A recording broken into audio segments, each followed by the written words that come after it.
Hey guys, welcome to a new episode of Skagit Storytellers. My guest today is Chris Aiken. Chris has a band right now called Kaizen. He is also in a band called the Field Boats. You might also know Chris from, he's one of the founders of the Lopez Uncovered Music Festival. If you check out their Instagram page, they are consistently releasing confirmed bands for their festival this year. So there's a radio show that I also host called That Reminds Me of Radio, and we usually showcase one of the confirmed bands every single week on our show. So our radio show is Wednesdays from 6 to 8. Check it out, anacortesmusicproject.org/tune-in. And yeah, we're on from 6 to 8. We have an Instagram account too. You can click on the highlights and check out the archived links to all of the shows. I think you'll really enjoy Chris's episode. He's very real, honest. There is one part I wanted to mention. I love the fact that he shared about his sobriety. We got sober roughly the same age, and we're about the same age. And it was really great. The only unfortunate thing is he was starting to get set up to play his music. So he had already moved his mic, and I didn't even think about how that would sound. Anyway, so the sound's not the greatest, but please listen in all the way to the end. He plays a really great song called Collider as well, that I've replayed in my head several times since then. I think we recorded, it might have been in January. I can't even remember. I'm going through a backlog of episodes that I've drafts that I recorded a while ago. So bear with me. My new publishing date is going to be Saturday. So every Saturday you'll hear a brand new episode. And then, like I said, on Wednesdays, excuse me, Spencer and I, we host our radio show. And I edit the heck out of this podcast. I don't edit the radio. We actually do record it ahead of time, but we try not to edit anything out. It is internet radio, so you're allowed to say anything you want. And if you haven't listened yet, Spencer likes to play clips from movies and TV shows, and they often contain curse words. So just a heads up, I don't know if listening with kids who are listening intently would be a very wise choice, but really, really good music. Our radio show, again, it's cool because what we do is we play a local song. So someone from Skagit, Whatcom, even like we played a couple Snohomish County bands. We'll play a local band, and then we'll play a song that reminds us of that song. And the next song is usually something more mainstream, like we might play like a Lazy Acres and then Pearl Jam or something like that.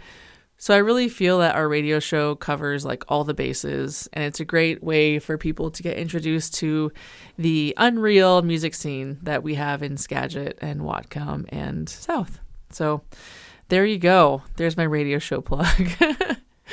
What else is going on? I started running again. I'm up to like 10 minutes of slow jogging, which is huge. Been doing a lot of PT exercises. I think since we last talked, I think that's it. Just school. My writing group, Skagit Storytellers Podcast Writer Support Group, is happening at the end of every month. Reach out. I usually post a few days ahead of time when it is. It's usually on a Friday from 5 to 6, the last Friday of the month. Once in a while, I change it to a Thursday if there's like a show on Friday. So just if you want to come, just contact me and ask. We just get together and we write. You can tell me about the project that you're working on, or you don't have to. Totally up to you. I just read a bunch of stuff from Stephen Pressfield's Nobody Wants to Read Your Shit. And I am super excited to dive back into my book tomorrow.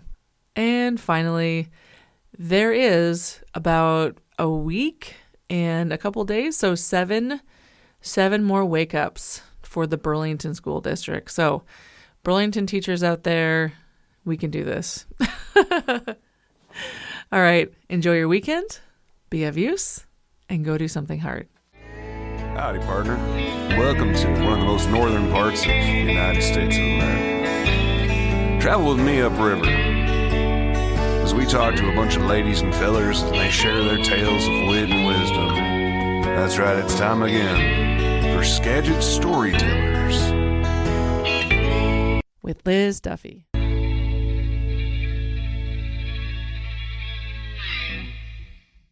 You're in a recording studio in a basement. I am. In Cedar Woolley with a Canadian. Indeed. Wow. Yeah. Yeah. It's brave. The door's locked. You can't leave. I know. I'm not going anywhere. This is how it starts. How'd you get here? Where are you from? I'm from, well, right now I live in Bellingham. Where were you born? I was born in, do you know where Martha Lake is?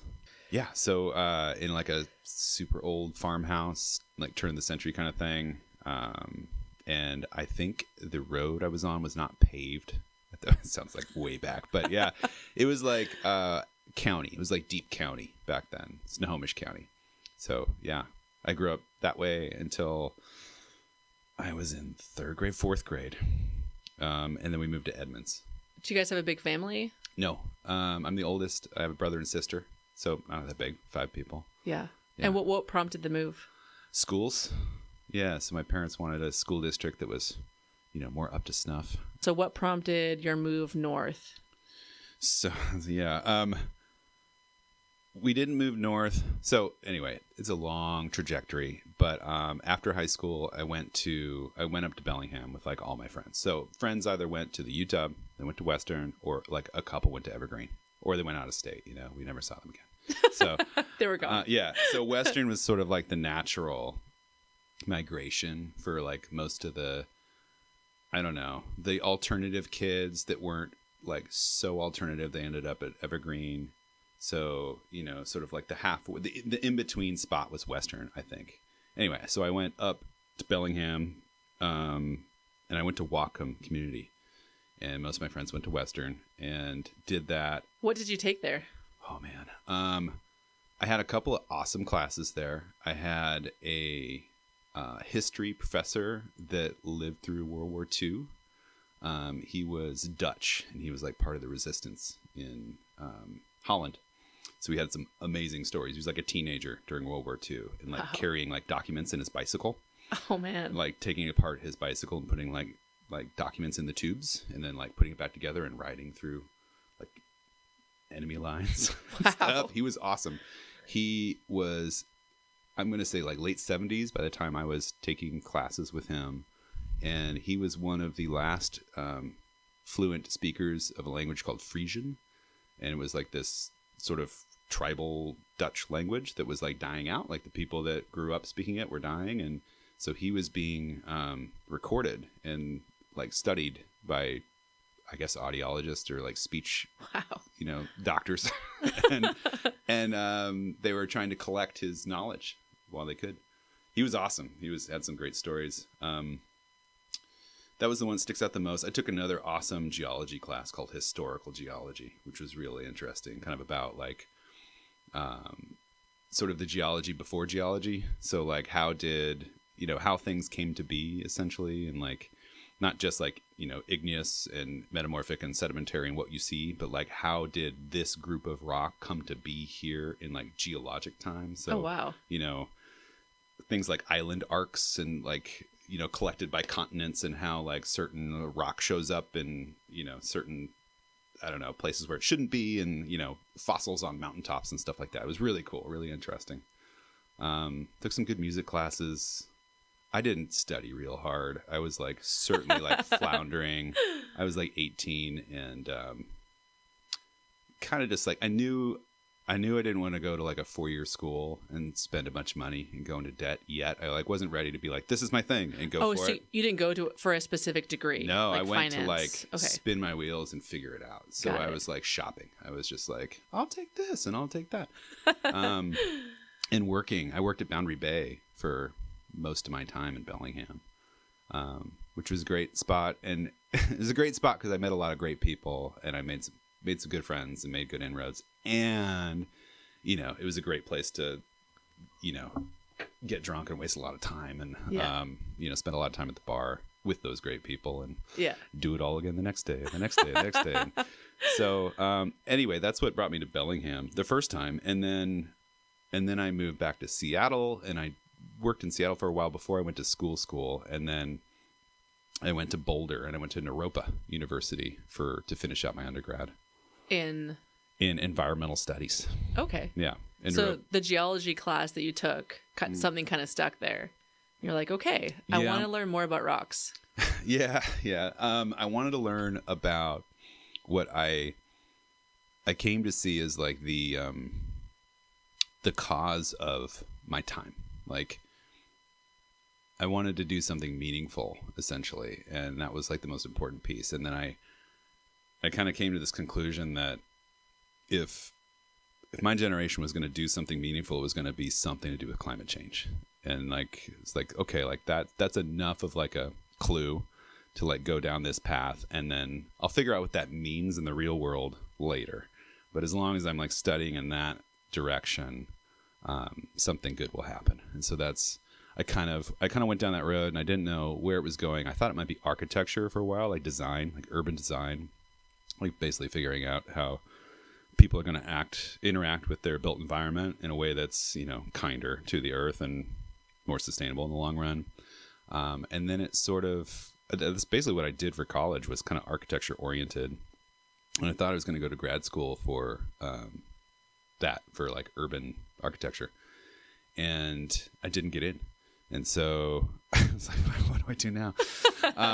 And so what I did was I got married instead. And I'll do the next best thing. Yeah, I was like, well, so my wife and I, we actually met like in high school.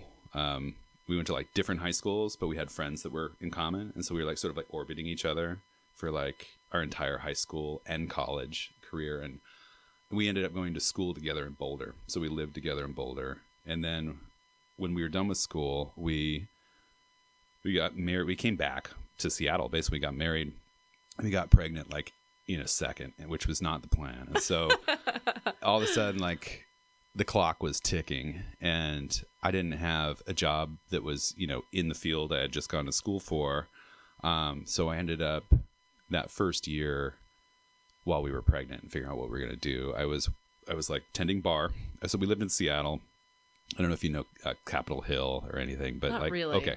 So I tended bar at this place called the Hop Vine, which is like the beer pub. Okay. And so I tended bar there, and then I worked for this gnarly little company called Atmosphere, which was all about like building science. So I was like kind of in the field. I was like in the field next to the field that I was kind of aiming for. It was like in an adjacent field. And and I was basically like diving under homes and into attics and into crawl spaces and fixing, like, I was air sealing. So I was making homes more efficient, basically. Oh, okay. I was like filling up holes and fixing HVAC systems and stuff like that. And then I was volunteering basically at a place called Transportation Choices Coalition, which was like a small, progressive transportation advocacy group in Seattle. And so I was doing those three things while we were pregnant, getting ready for my son to come. And the whole goal was to have that little Transportation Choices gig like pay off and lead to something like for real. Yeah. Like something that like, had benefits, like had insurance When before the kid family. came. Yeah. Yeah. So like that was the entire like goal of that time.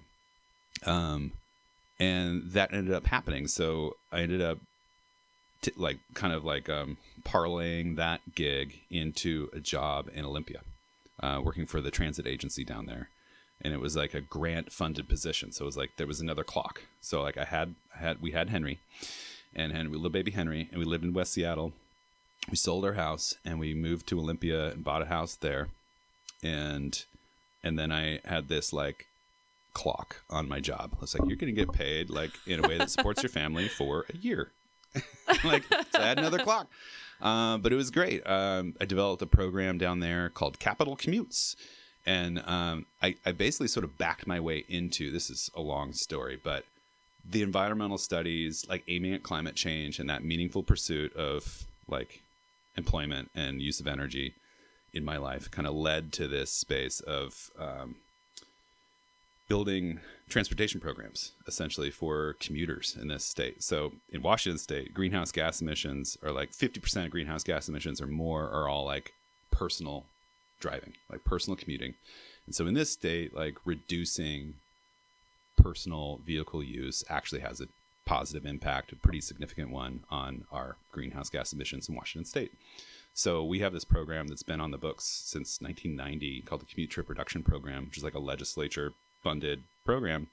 And I started kind of like basically wrapping into that program in this little transit agency grant funded position. So I built a program called Capital Commutes, which was all about incentivizing, you know, walking and biking and carpooling and taking the bus with everybody who works on the on the Capitol campus in Olympia. And so that's what I did. I built a program, and it was great. It was successful. It was fun. Then I lost my job because the grant ended. And then it was kind of... Was there no chance to re-up the grant? It's like it was a one-time grant funded thing. There was no... That was never on the table. It's there are grants like that you keep going after funding. This was like a one-time, like the transit agency got a grant to do this one program for this 1 year. It's interesting to think, though, like, do you think that you worked so hard at it because you had that deadline? You know, like if you had just got hired and they're like, hey, you're full-time, you're not going to lose your job. Can you build a program? I'm not saying that you would have slacked off, but no, and I never would have. No, never. You're winking at me. Let it be clear. Yes. No, whenever I have musicians on and they talk about, you know, I have a bunch of songs. I'm going to put out an album. If you're listening, you know I'm talking about you. But I said, look, just book a show. Book your album release show right now. Sure. 6 months in the future. Yep. So guess what? You have to do it. Yeah. Yeah, deadline, that pressure, positive pressure is good. Yeah. And you're right. And putting yourself in a position to have to say something or have to create, and whether it's done or not, is the whole thing. Yeah. And that's true in art, that's true in the world, that's true in life in general. Yeah. In kind of all things. So when you finished that 1 year and you finished your job, was your son born yet? Yeah. He was. Okay. Yeah. So then what did you do? It was awesome. Actually, it was perfect. It was scary at the time, but it ended up being like the best thing. But my grant was up in, I think it was June. It's like end of May, June. So we're going into summer, and my son was about 1.5. And what year was this? This was, 2009. Okay. 2000-ish, 2009-ish, or 10. They all blend. So around the bubble bursting recession thing. Yeah. Exactly. Yeah.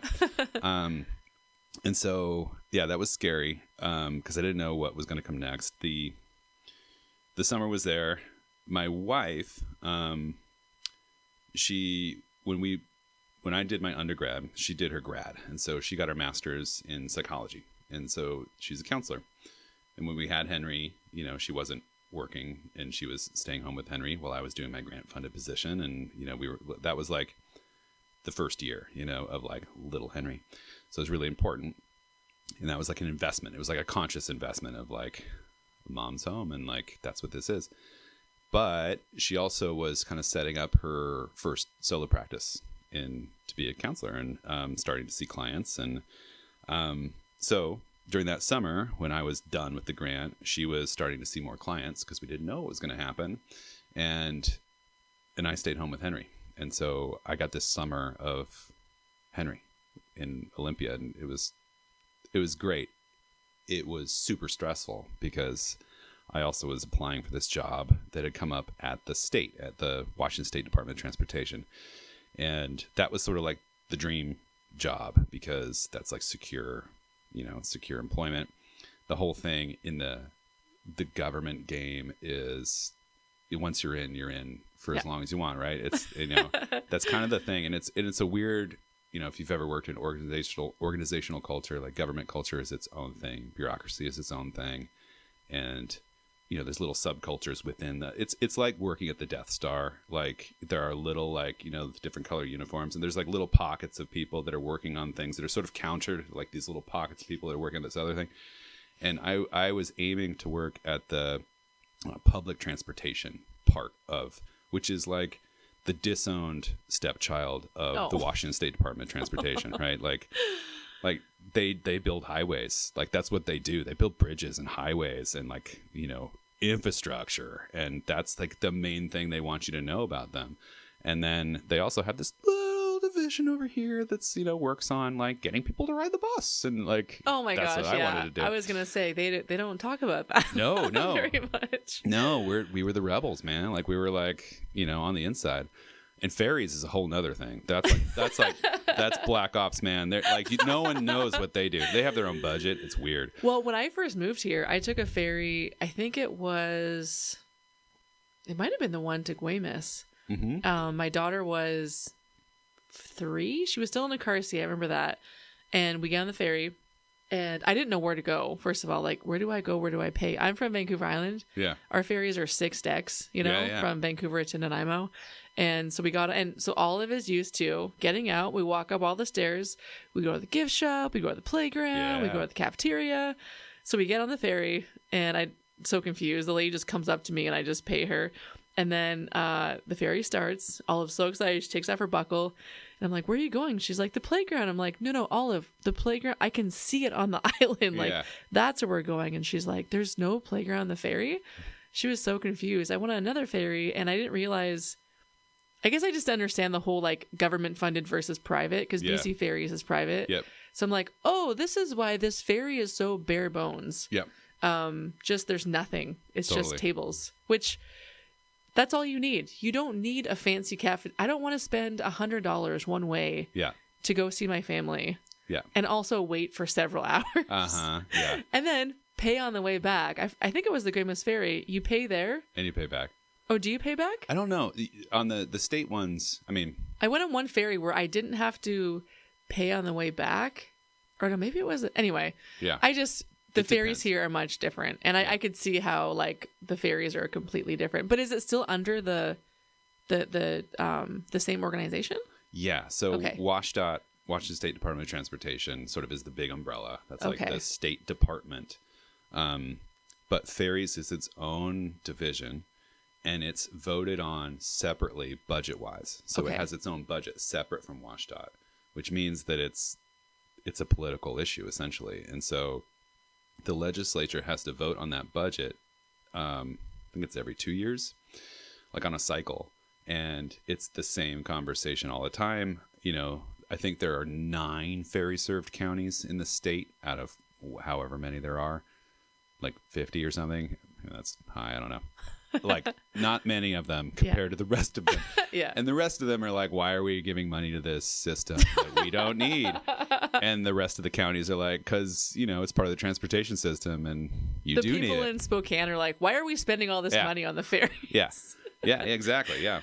Yeah. But the people in Seattle are like, we need these ferries. Yeah. And, anyway, so I remember there was a vote on, was it something about grizzly bears in BC? Mm-hmm. And a majority of the voters were in Vancouver, in the city. And they were like, oh, it's poor grizzly bears. And the people in the rest of the province are like, no, you don't understand. This is dangerous. So I do, like, it is kind of hard when people are voting on things that, like, don't affect them whatsoever. Yeah, not directly. Yeah, not directly. Yeah. Indirectly, it is a part of your economy. Like, it's the same thing as the highway that comes into your county. You know, like, it does matter, and those links matter. So you wanted the job at the little puny public bus, and did you get it? I did.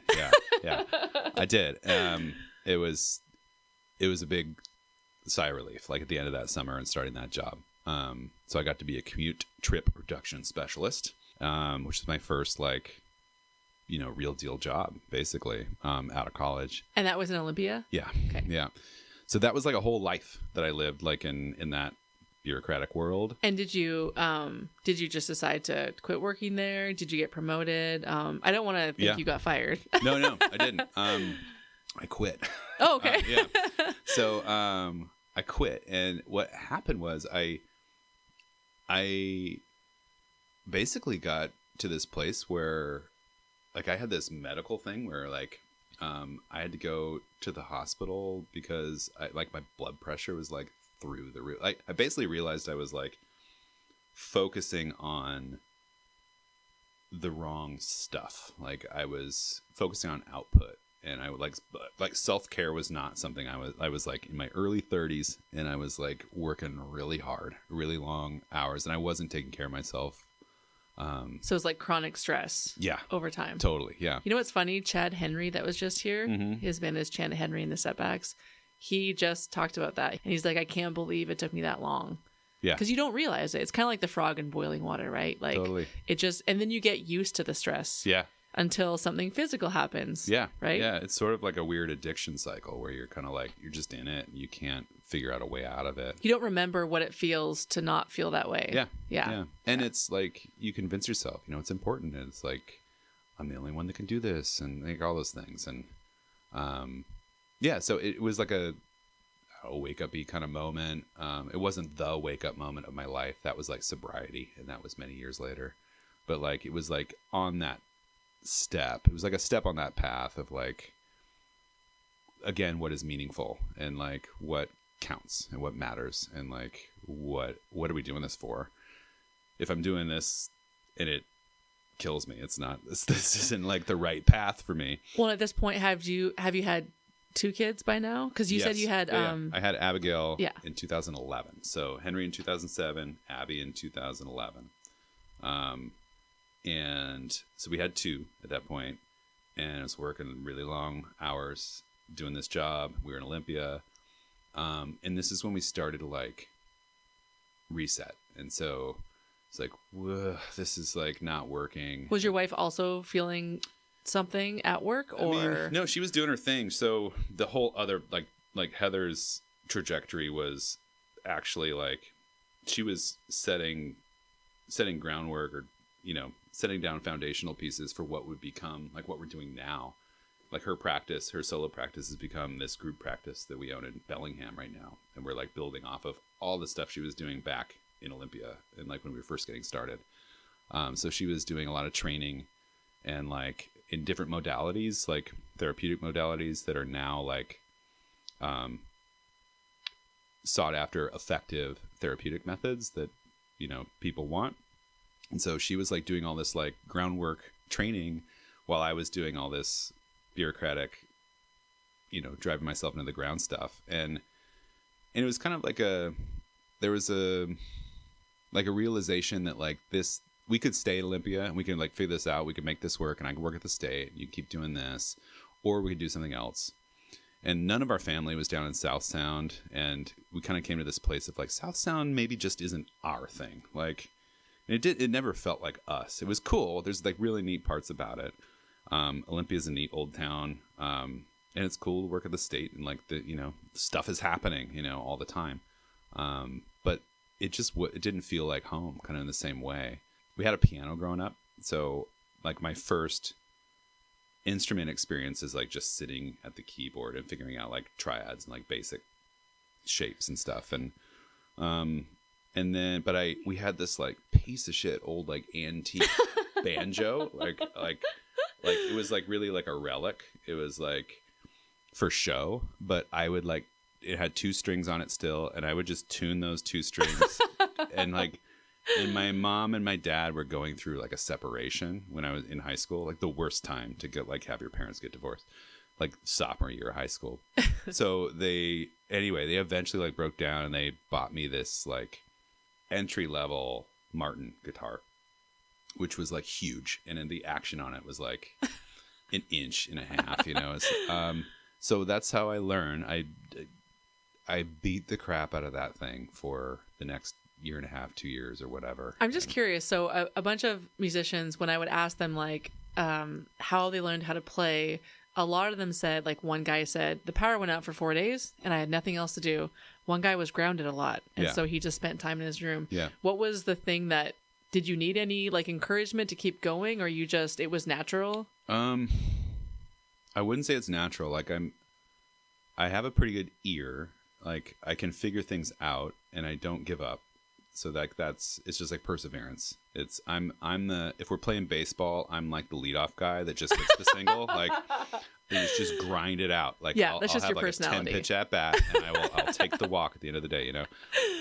Yeah. And I was obsessed with music, and like I come from a family that's not at all like emotionally intelligent, but I had this like inner compass that was like wanted a lot more, and like I didn't have a place to put that expression. Like that wasn't like encouraged and sort of met, and so music like touched this thing that was like beyond any language and beyond any like conversation, or it like, and it's the language beyond. It's like, did you have a moment like when you were a teenager where you heard a certain album and you're like, oh yeah, that's what I want those feelings and emotions? Yes, for sure. I started like I have this theory called like ear of origin, and like so like there's parts of your ear you don't get to choose. And like wherever you're born, like, you know, you're born somewhere on the planet, and wherever that is, there's a like local kind of music that is the palette that like you don't get to choose. If I'm born in India, my palette's way different than it is if I'm born in Washington State, you know? And so I'm born in Western Washington, in the Western world. So like my time signature, like my time is in 4. It's just gonna be. And like, you know, so, but if I'm born somewhere else on the planet, like my time signature is different, you know? And so I grew up listening to my parents' music, and that's another choice I don't get to make. But what was that? What kind of music? I got lucky. So my parents, I did. My mom really loves singing. So she loves harmony, and she loves any group that's got like excellent vocals. So like, you know, the Beach Boys and the Beatles and Simon and Garfunkel and, you know, Peter, Paul and Mary, like that's her jam. And she loves like the beautiful singing and the harmonies. And like, so I got this like great kind of like ear for harmony and like how like collaboration in vocals and just like how you sing or what sounds good, like what is good singing. And then for my dad really liked R&B, and he really liked like Marvin Gaye and Al Green and like Motown, and that was his jam. So I got such a great there mix. too. Yeah. So I got like, man, just like good groove, like like what, like the, you know, like that the in between, the end, and like with a lot of rock and roll, you don't get the, you know, the roll, you don't get the end, the upbeat, and anyway, and so I listened to a lot of great music that I feel like I really got like the groove sense of music, like just how it feels. And anyway, I got lucky in that both from my mom and my dad, I got these like great sort of flavors. And then I also got lucky that I was coming of age and starting to make my own choices and like what I wanted to listen to at a great time. And so like mid 90s on were like, that was like the time period for just great music, like incredible music. Like the first moment of like hearing music that was like, this is my music, was like the Weezer Blue album on cassette, like Walkman, backseat of the Caravan, like by myself. And it was like something about the loud, quiet dynamic. And a lot of the music my parents listened to, you know, beautiful as it was, like it's like monodynamic most of the time. It's like it starts at a certain level and it kind of goes, it might have a bridge, it might have a chorus and all of that, and it might have a lift, but it didn't have that like down verse and just explosion. Oh, I'm thinking of Only in Dreams right now. Totally, yeah. Oh. Like, and that was like, holy shit! Like this is, it like cut through, and so I got really lucky in just when I was coming of age and started to make my own choices. So then that ear of origin came through to then my own like imprint, my own like choices. They're like the next imprint musically. And so, yeah, like Weezer, and then like obviously like the local grunge explosion that happened. Like Bleach was a major record for me. And then, you know, all the rest of the Nirvana trajectory, but Bleach especially. And then that sort of led to almost going back to stuff like the Pixies and like where did it come from, and like Talking Heads and like some of the things that came before the Clash, you know, was like, holy shit. Like so I kind of like was coming of age and with the musicians that were making music then. And then I kind of went back to like just what happened just before this. Like, what did I miss when I was a kid almost? And that was kind of my like teenage palette. And so then like picking up a guitar was to start.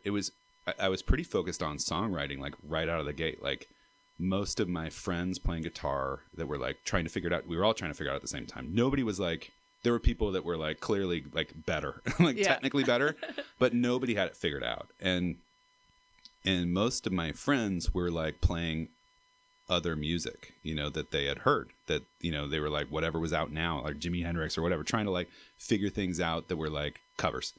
And I was sort of different in that I wanted to write my own songs. Like I was 15 years old and I was like starting to write songs. That was my thing. It was like from the very early moment, it was like I was playing guitar because I wanted to sing to myself playing guitar. That was like my goal. And so that's how it started. And that I think my parents divorcing and like not having a place to emotionally connect in my family of origin. My siblings were still young. I didn't have anybody to like talk to. And that guitar was like, and still to this day, it's like, if I'm like, I know I'm like feeling something, I'm holding on to something, like that's my comfort place. Is there's a channel there that only that kind of gets to, and that leads to things. It leads to output. Sometimes it's like worth collecting and like holding on to and turning into something. Sometimes it's just cathartic process, and you know, it's a place to go. Yeah. But yeah, that started really early on, and I probably, you know, wrote a lot of crappy songs for a long time. Like all I hear is you wrote songs. It doesn't matter, you know. Yeah. No, but you know, it's there. Songwriting is like it's easy to talk about guitar in terms of like you're a beginner, you're an intermediate, you know, you're a master, and like there's this like progression that doesn't exist really for songwriting. It's like it's all so different, and everybody's on their own trajectory, and everybody's got their own relationship to it. But it's a mystery at the end of the day. Like, and it's not like, I don't know, there's not a school, there's not like a place to look. You can like get tips and stuff back then. It wasn't, you couldn't like go to the internet and like search anything. It was like, you really just kind of like what resonates. You're just searching for like what resonates, and that's it. Like that's the only like needle you're following. Anyway, but well, when you were talking about working a lot and how that kind of caused some stress and you end up quitting, I'm thinking you probably didn't play music for those 10-ish years. Yeah, no, you're right. Yeah. It's very insightful. Yeah. Well, I honestly, this is a huge trend. Like Benny Seidlinger, Chad Henry that was just here, Natural Israel. A lot of people are musicians when they're younger, and then life, family, kids. I don't want to say get in the way. That sounds bad, but it just replaces that. And then they come back to it. Yeah. And it's like, it's so much richer now, and they appreciate it more. Oh, for sure. Yeah. That's totally like the trajectory, especially of like us middle-aged people. Like there's so many great musicians that are just getting started, you know, because we had to like provide and like raise kids and like survive, you know, doing whatever to even get here. I didn't play a lot during those 10 years. I still played. I still always had a guitar, and I wrote some songs.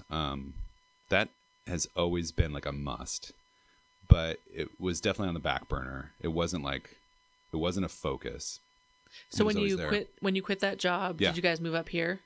We moved or to Bellingham. Yeah, we moved to Lopez. Oh, to Lopez. Okay. Yeah. So that's what started the Field Boats. So we started the Field Boats in 2012 when I first moved there. And who's we? My first like Lopez friend was Doug. Okay. And Doug Poole, he's like one of my best friends of life.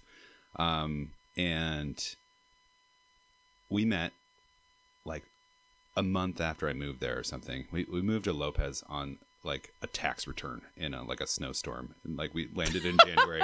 Like that's no joke. It was like real thin margins, but we made it. I met Doug, and we met because our wives met because they had young kids, and it was like, oh, our kids are like the same ages, same gaps. So his oldest daughter and Henry are the same age, same class, and his youngest daughter and my daughter Abigail are 1 year apart, and so they all just grew up together basically. We started the field boats. We started playing together over like a 6-pack basically, and messing around, and it kind of, that was like the spark that started the field boats. And then a few months later, Kevin moved to Lopez, and so when people wash up on Lopez, you got to like collect them. Like when right people away. wash up, yeah, people wash up and they wash away. It just happens all the time. Okay. But Kevin and his family washed up, and we met Kevin at a preschool like men's night. Okay. So because all our kids were in preschool together, and Kevin, we kind of hit it off with Kevin right away. And we heard from the preschool teacher that this guy, Kevin, was going to be there that night. And it'd be cool if you guys like said hi. I think he plays music. It was like this like little like hint. And we were looking for a drummer, but Kevin said he played banjo. And it turns out Kevin lied to say he played banjo. He didn't actually play banjo.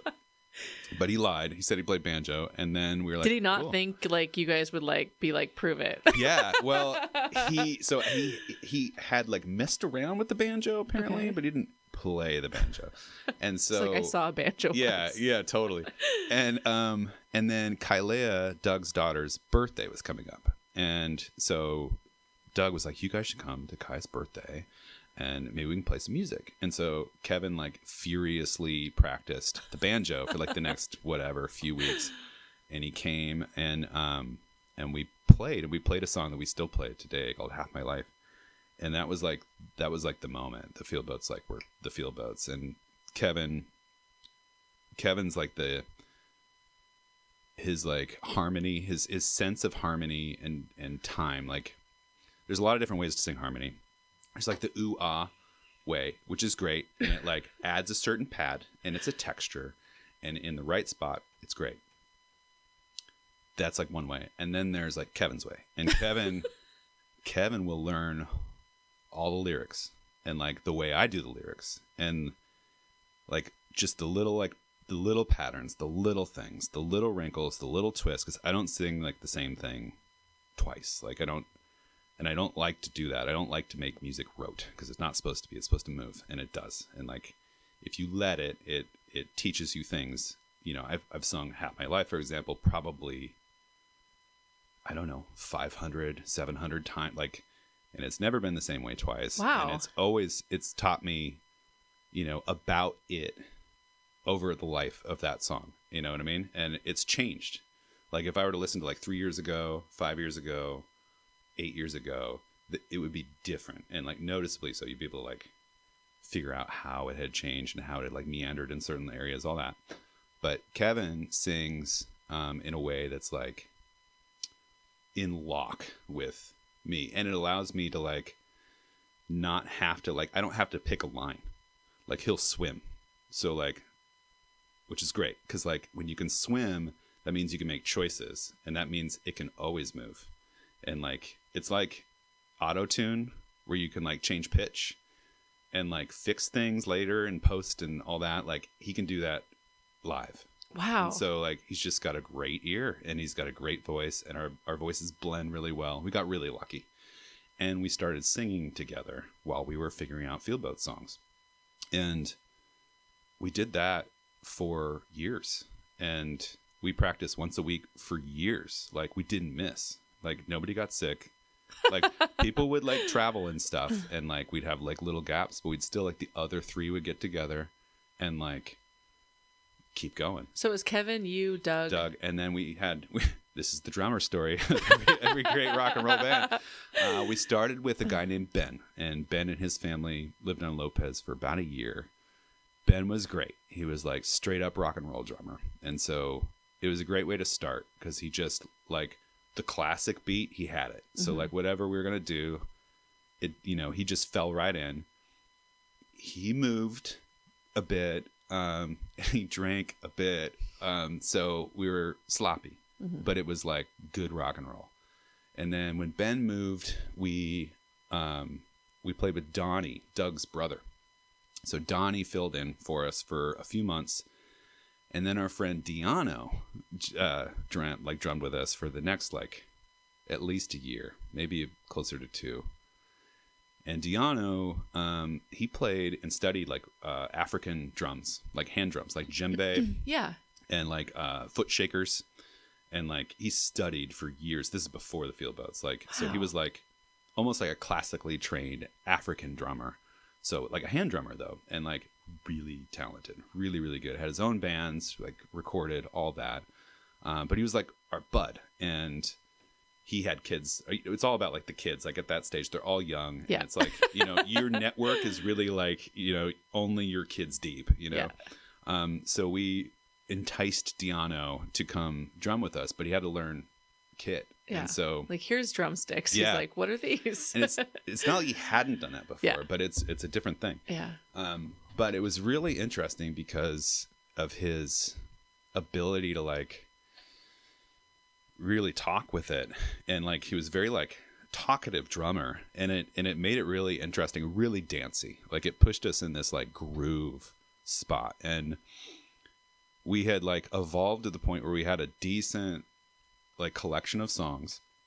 And I was really riding in that like, let's get people moving kind of context. And so we had kind of evolved in this, like almost this dance band, almost like we were providing this service when we played. Like we were noticing that people were moving, and it's fun when people move to your music and they like, you can make an entire like bar of people jump off the ground at the same time. It's super cool. It's awesome. Yeah. You know, and people start singing your songs at you, you know, it's just, there's something so magical about it. And so it's not like we didn't have ballads and slow songs and stuff. We just started skipping them because it was like, this is too much fun. And so we built up this pretty good catalog of just moving songs. And Diano really helped us like push the band in that way, and kind of develop that time of service and providing that, like, I don't know, that moment, I guess. And that kind of became our thing. And then Diano dropped out, and we went back to Donnie, and Donnie then took over. And Donnie is a great drummer. He's like a time drummer.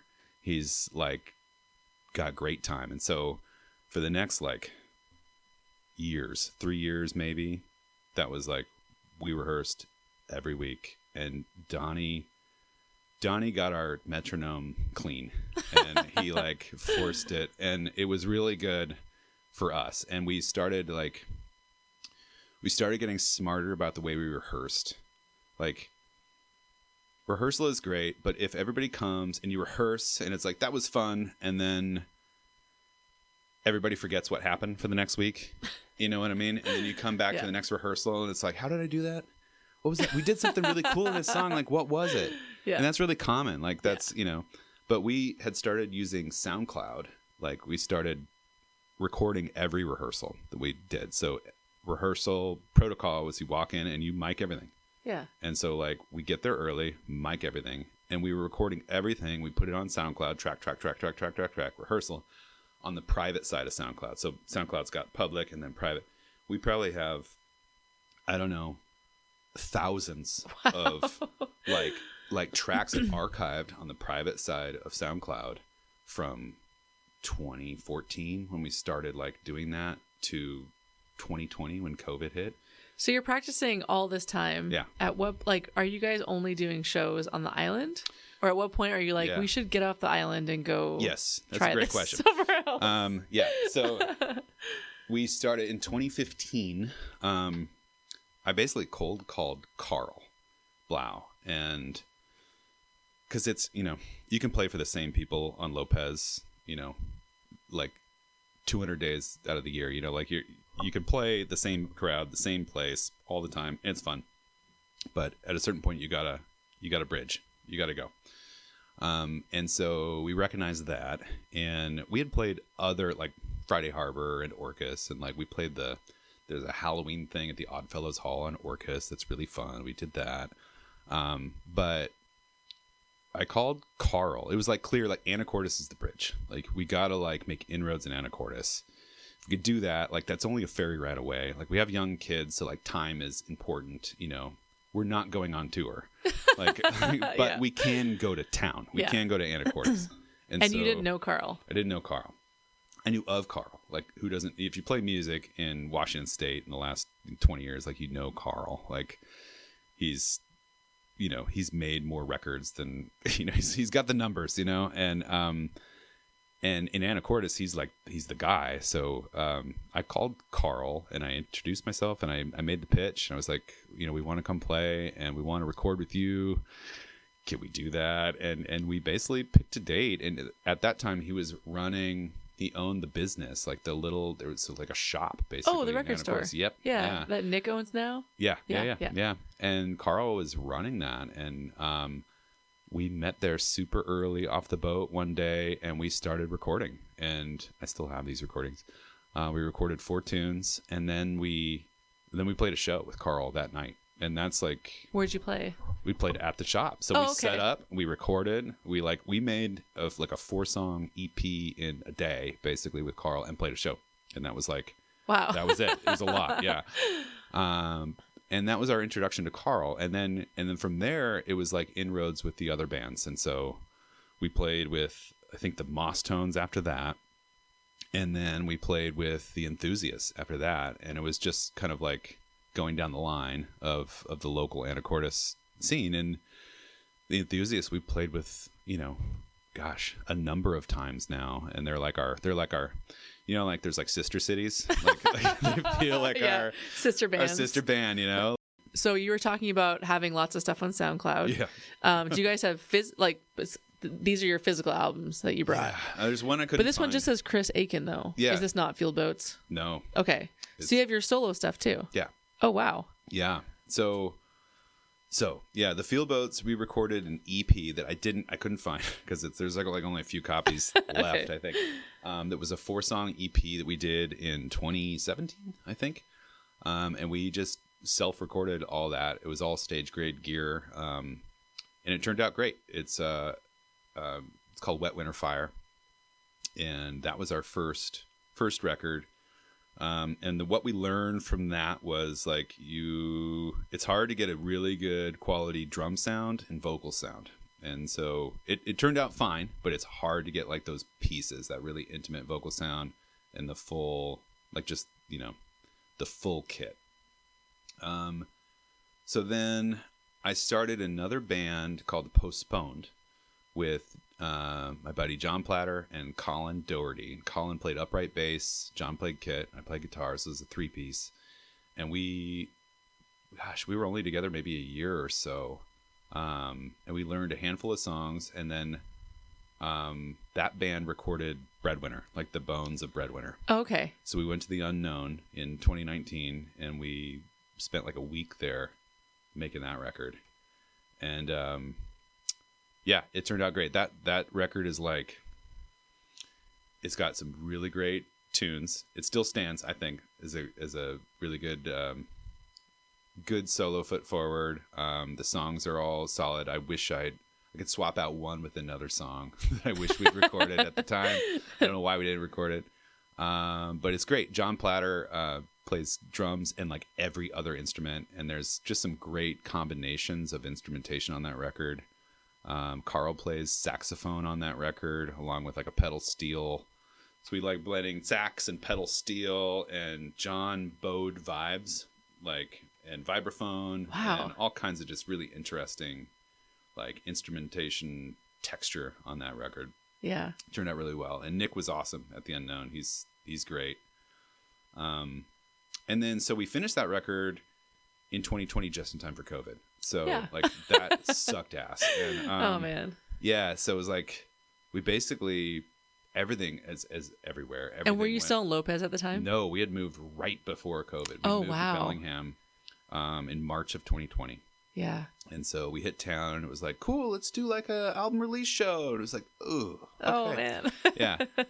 So all through COVID, I kept going to Lopez for Field Boats rehearsals. And we played outside in all kinds of weather with a fire going.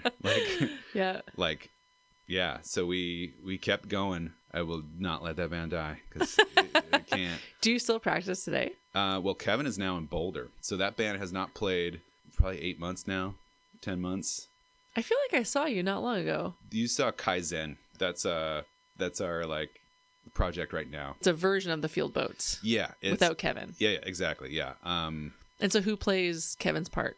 Nobody plays Kevin's part. Oh. It's not like the Field Boats carried over to another band. It's like another band doing other songs. Oh, it's you like don't play Field Boat songs. No, I have a couple crossover tunes. Okay. I think we played Olympic Mountains there. That's a Field Boats tune. The Field Boats, that band can play anything, but it's not supposed to be the Field Boats. The Field Boats lives over here, and that only happens when Kevin comes on. And that's what we're going to do at the festival this year. The Got Field Boats it. are having a reunion show at the festival for 2025. Oh, that's awesome. It's hot off the presses, yeah. We were going to get to the Lopez Festival we'll eventually. Yeah. So the new band is Kaizen. Kaizen, yeah. Okay. So the Field Boats mantra forever, because none of us were like those masters. Like all of us, it's like some of the parts and all the rehearsal recording. All of it is like continual improvement, just trying to get a little bit better every week. And so Kaizen, it's like Kaizen to the horizon. That's the goal of the Field Boats, just get a little bit better. So Kaizen came out of like Kevin leaving and needing to continue to do something musically. And the idea of Kaizen is that it could be one of us, two of us, three of us, or four of us. It doesn't matter what configuration, we can do something cool. And like that's the whole goal. So Edison was like our kind of our shakedown show. Like we practiced maybe 5 times. Oh, I didn't realize that. Yeah. Oh, okay. And it was like, let's book like a low stakes gig somewhere and just go have fun and do it live and take it from the garage and go do it live and just see what works. And so that was like proof of concept, basically, was that show. Yeah. But yeah. That band is great. Like I've played with John for a long time now and Doug for longer now. And Anna plays bass and she's dope. She's rad. Made Breadwinner. All the shows got put on pause. Oh man. I kept playing with the Field Boats, and at first it was kind of like, well, this should blow over, and we'll do a record release show at some point, you know. And like, so we were playing in this big configuration of like the Field Boats, and then we had 2 more players, and because we were playing Breadwinner like in its entirety, like let's play the whole thing, and there's a lot of parts, so we need additional players. We invited our friends Jeff and Jesse to come play. So we were playing in this big outdoor configuration, getting ready for like a not planned record release show because we didn't know when we were going to be able to play. Yeah. So we did that for like a year, like just waiting. Yeah. And that sort of process led to the Lopez Uncovered Music Festival. So oh wow. Yeah, because so we take the families to Shaw Island every June, like all the kids, the band, the whole thing. We like play around the campfire and all that. We were talking about this idea, like basically it was a question of, are you going to do just like a normal record release show, you know, like run of the mill? We like go play at a bar. It's like, it's also an album release show, you know, like everybody does that. And that's cool. That's like the low stakes, like, you know, check the box version. Or Doug and I were like, what if we like had a festival and we like invited a whole bunch of people to come, like, you know, what if we invited our friends? The impetus, sort of like the vehicle that comes from is the Field Boats. Because we were on Lopez for so long, we're like really isolated, and we can play again at the same spots with the same bands all the time. But our whole thing was like building this bridge. Like we knock on Carl's door and we play with Carl and we meet these other bands. And we started bringing our friends to Lopez to play with us. We brought like Carl to play with us, and like we'd open for Carl and like introduce Carl to Lopez. You know, Carl, this is Lopez. Lopez, this is Carl.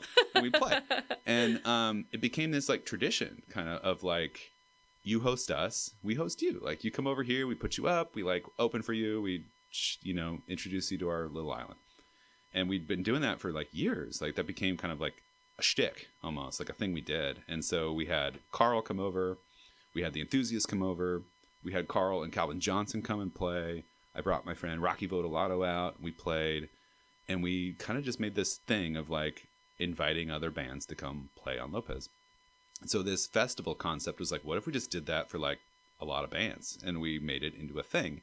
And Doug had always talked about like someday doing a festival, like having a festival. He used to work at Strawberry Festival in California, and like he's always liked that idea. And we kind of were just in this place of like, why not? Like, we're coming out of COVID.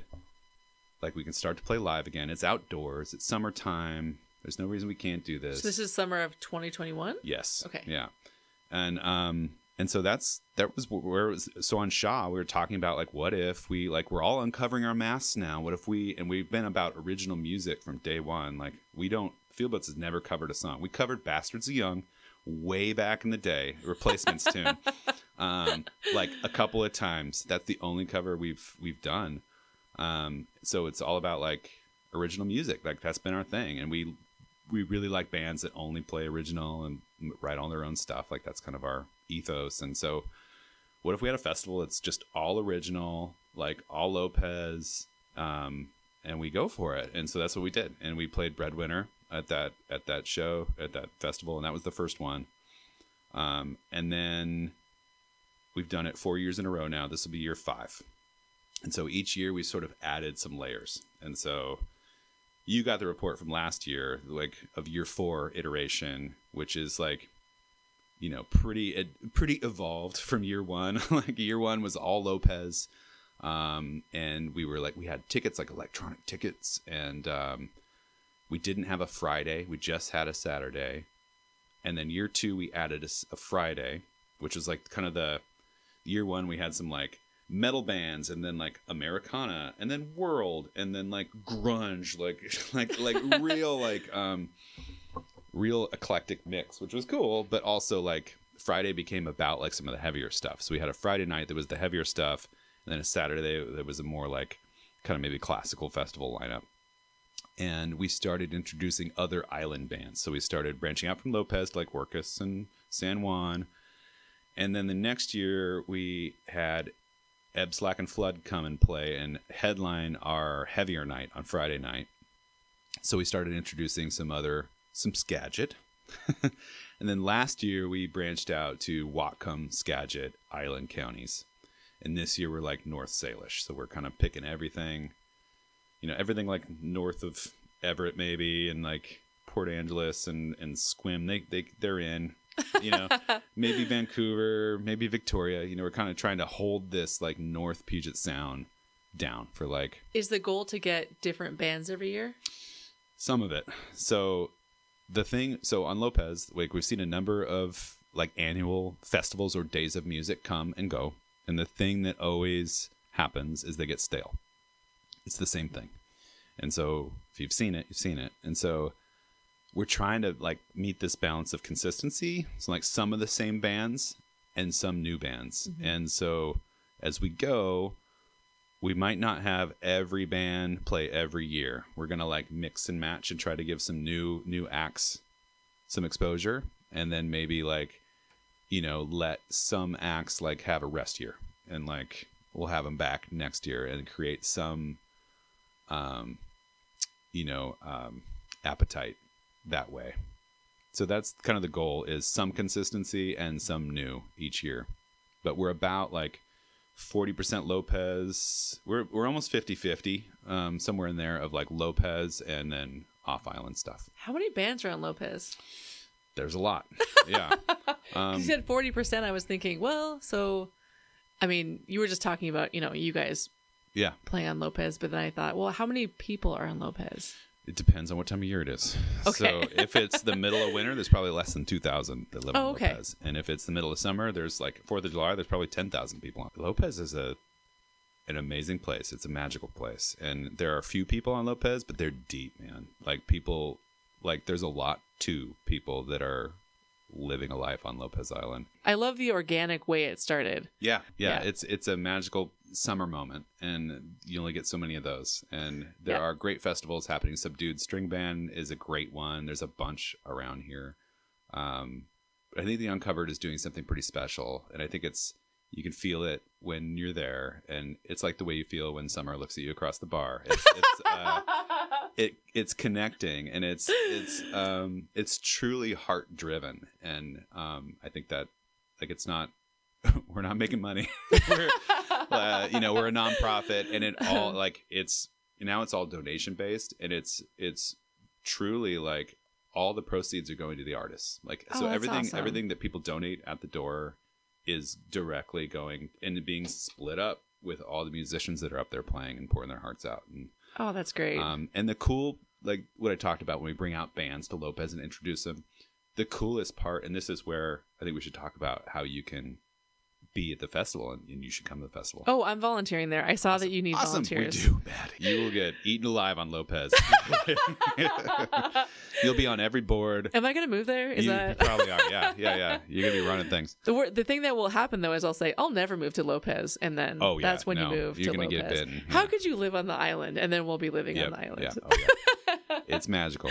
Okay, so I'll make sure to ask people to or encourage volunteer. Please. Yeah. That's huge. And because how many volunteers have you thought of a number of like how many you need? As many as we can get. The week before is a pretty major lift in like just production, like putting the grounds together and building the stage. Like there's one stage there, and then we pull a flatbed on and we build another stage. Oh wow! Yeah, it's all the lights, like everything, and all the booths and all the tents and all the like the gate, the infrastructure, and all of that has to go up, and it's a big deal.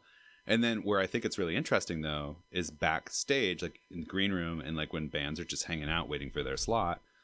All these awesome connections are made in these bands. Like you have this Full Color Dream, Checker Bloom. I love Full Color Dream. I do too, and I love Checker Bloom. And both those bands played at the festival last year. They did? And the coolest part... I think I saw that, yeah. This is the neatest part of what's happening. Like that bill, that's a shared bill that happened in December of this year.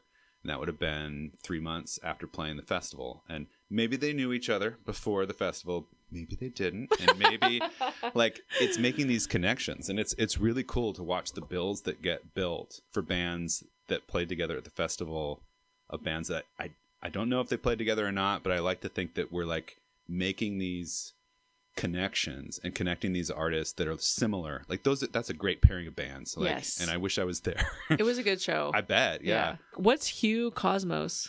How did that come about? In high school. Yeah, that's every great story. So that was like my alter ego, like basically in high school. And I was like, I thought about, instead of making Chris Aiken records, I thought maybe I should just make Hugh Cosmos records. And I was like really close. And I was like, no, I'm just going to be authentic. I'm just going to like, that's my name. I'm just going to be my name. But Hugh Cosmos is like my high school, like rock star name. And so like I did a lot of theater. And what's really helpful about theater is those parts I talked about and like parts language. Like it's really helpful to have a part that you play. Like it's not me.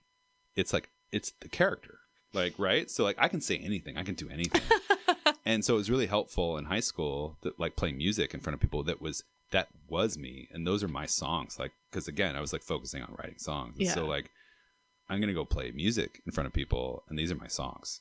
And that's super vulnerable and scary. And what if they don't like them? And what if they think they suck? And what if they whatever? And so Hugh Cosmos could get up there and play and not give a shit about what happened and who thought what about those songs. But Chris could like stay backstage, you know? And so that's where Hugh Cosmos comes from. Okay. Because it says on the album, Hugh Cosmos Publishing. Yeah. So when you write songs and you put out records like this in DIY, you want to own the publishing on all of them because you never know. You know all the Lopez people, you know a lot of Anacortes people. Bellingham, are there still a lot of Bellingham folk that you don't quite know yet? Yeah, because we landed in COVID. It was just sort of this weird shutdown phase. And in Bellingham, we've been building this business like since COVID. So I'm like working a lot on that. So what's your business? It's called Inside Passage Relationship Counseling. And we are a group practice of 15 counselors in Bellingham. And so, yeah, my wife, Heather, and I, we run the business and manage it and are building it. We're building out an old building right now to move into downtown. So we're going to be relocating in a few months, and that'll be our forever home. We'll only move one more time because I've moved I've moved Heather's like office, probably no joke, like 15 times, you know. Yeah. So if people are looking for, like, if Spencer and I want marriage counseling, we come to you. That's our jam, man. So marriage counseling. We do couples counseling. We do individual counseling, teenage counseling for teens and stuff. We focus on modalities that work. So there's a lot of different ways to do counseling, and we specialize in modalities that are like proven to be effective. You know, I don't know about you, but when I was young, therapy was a bad thing. Therapy was a taboo thing that only, like, you know, other people did when they had to. Healthy people didn't go to therapy. Yeah. And if you're tough and strong and smart, like, you don't need therapy.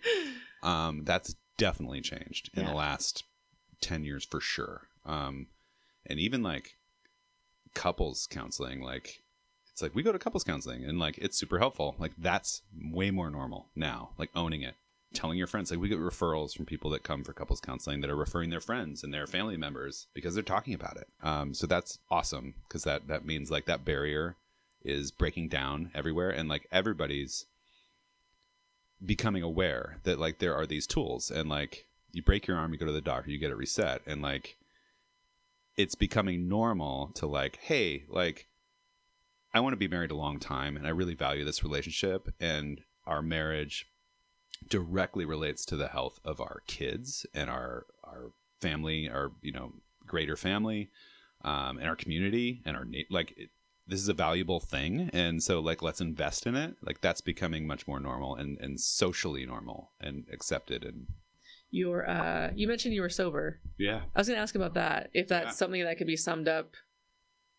I had to get sober. You had to. Oh yeah, I grew up in a family that was centered around alcohol, and I figured out pretty early, and I grew up in an era of like that it basically encouraged drug use and drinking. Like, that was like, that's how you be an adult. That's how you grow up. Like, that's what it means to be an adult. Well, and you're saying your family also wasn't emotionally available, right? So like that's what they used to. Yeah. No, that's coping, man. That's Anyway, I did that for a long time. I got sober at 37, and I had to. It was like, I had tried a number of times. Relapse is important for getting sober. Like, you should fail at it because it's really hard. I love that you said that. I think that people would really appreciate hearing that. Oh yeah, relapse is important in getting sober. It absolutely is. Because anyway. I think people think if they relapse, that means, fail. Oh no, I can't do it. Right. Yeah. But no, that's important. Like, you got to fail. Yeah. Because you got to know where the bottom is. Anyway, so I had to, like, if I wanted to keep my family and stay alive, and I wanted to like make music, and I wanted to like live life, I needed to, and so I did. And yeah, I've been very lucky in that it hasn't been hard for me to stay sober. Like, I went to AA for a long time. If you haven't been to AA, you should go. Like, even if you're not focused on sobriety and that's not important, like, what a cool piece of culture, and what a neat like way of being with people that's not like religious or whatever, like event based or something. It's a powerful place to go spend some time. And I found that I was not like, it became repulsive to like alcohol. Like, the smell of alcohol became repulsive to me, like, pretty soon after getting sober. I got really lucky that way. It's really hard for some people, and it's not that way. And so I got lucky. And yeah, it's the best thing I've ever done in Same. my life. Yeah. So yeah, I agree. It's an important, that was like the hardest thing I've ever done, and the most important like pivot moment in my life.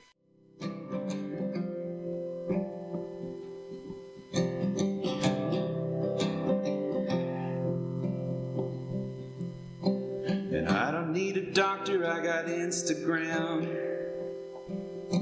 And I don't take insurance, take a gasoline can. And I'll retire when I'm dead. I cover Bob Dylan from my big brass bed. In the 21st century, it It doesn't seem to mean much to me. Some collider out in France, it punched our ticket to the big boy dance. The world we knew is gone for good. In the rear view mirror, childhood.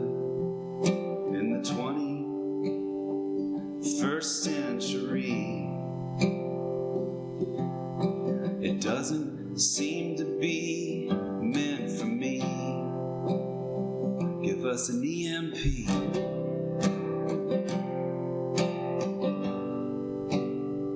Come on and make me bleed.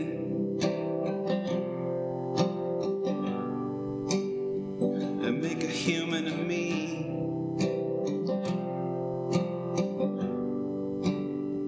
Give us an EMP.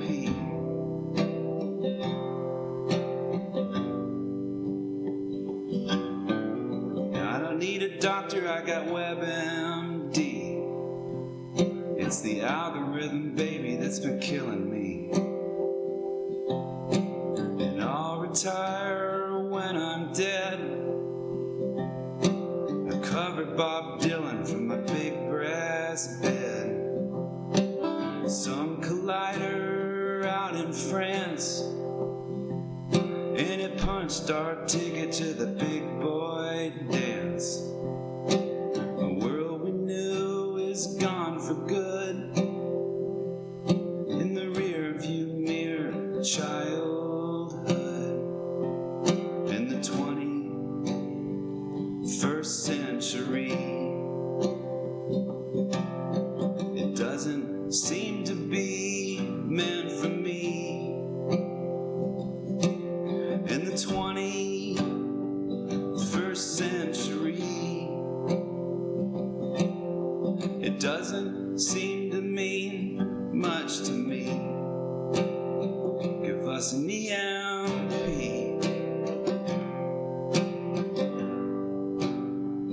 Make a human of me.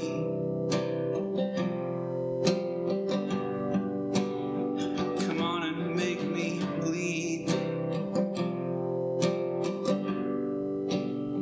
Give us an EMP.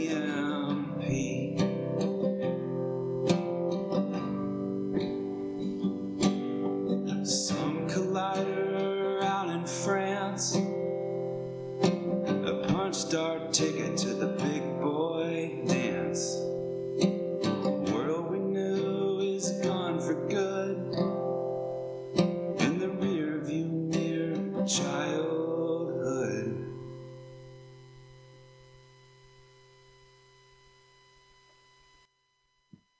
There you go. That was great. Is the EMP the place in Seattle? No. Oh, what's the EMP? An electromagnetic pulse. Oh. I was like, is this a dedication to? No. Okay. It's a bid, a plea for an EMP is electromagnetic pulse, and it kills all electronics in the area of the blast. Okay. I've seen it in movies, so I'm pretty sure it's real. And I've been writing a lot about just the technology, like kids and technology and screens and thumbs and algorithms, and like that's been my like cellular towers, and that's been like this like rich fertile ground for me lyrically.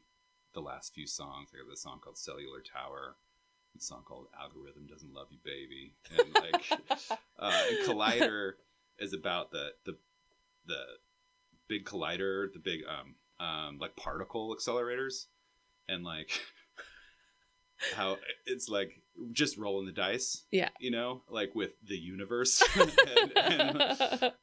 So yeah, give us an EMP, make a human of me, come on, make me bleed. And so are these songs going to be, like you were saying, the other two that you're writing, are those going to be on the next Field Boats album? Or are these... Field Boats plays Cellular Tower. Okay. Algorithm Baby, Kaizen plays. Okay. Collider Kaizen plays. Are we going to have a duo at Lopez? I don't know yet. Field Boats and Kaizen? I hope so. Yeah. I hope so. That'd be cool. Yeah, I really You guys hope could so. open the festival and close it. We did that once. Yeah, we did that once. We played like an acoustic show to open. Oh, yeah. John played bucket and cello. And we just stripped it way down. And we opened. That was super fun. And then we closed it. And we, stripped it up and played electric. Nice. Yeah, so I hope so. Yeah. It'd be fun to do Kaizen, do a short set, and then do a longer set with field bits later. What was your line about Bob Dylan? Cover Bob Dylan for my big breath. So like I don't cover songs. Yeah. And, like I don't know, not like it's this hardcore principle, but like I've always said like until somebody covers me, like I'm not going to cover anybody else because I'm the only one that can play these songs. Like I'm the only one doing them. So until someone else is doing them, then like.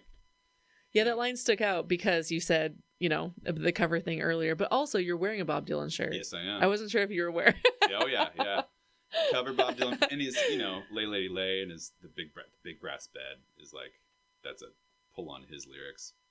Who knows? I could have a Field Boats lyric on my sleeve the next time you see me. I'll be like, guess what I did? Sweet. Awesome. Well, thanks for coming over. Of course. This Thanks was for having fun. me, Liz. Yeah, you're welcome. Wow, sorry we went so late. Oh no, you're fine. My family's like, where are